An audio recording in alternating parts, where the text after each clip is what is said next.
ఉదయం పూట పండ్లు తింటే పైత్యం చేస్తాయని చాలామంది పెద్దలు అంటారు. అది మనకు అలవాటైపోయి ఈ రోజుల్లో చాలామంది పండ్లు ఉదయం తినటానికి కూడా ఆలోచిస్తూ ఉంటారు. ఇది మాత్రం తప్పు. ఎందుకు అంటే ఉదయం పూట అల్పాహారంగా రకరకాల టిఫిన్స్ ఏవో తయారు చేసి ఉంచుతారు ఇంట్లో.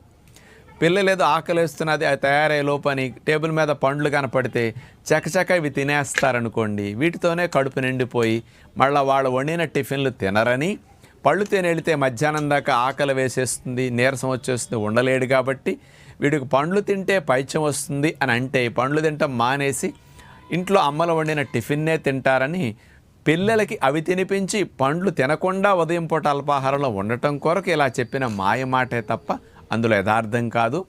పండ్లు ఉదయం కానీ మధ్యాహ్నం కానీ సాయంకాలం కానీ ఏ పూట తిన్నా ఆరోగ్యానికి మంచిదే తప్ప అవి పైత్యం చేయవు, హాని కలిగించవు. అందరూ ఉదయం తినొచ్చు.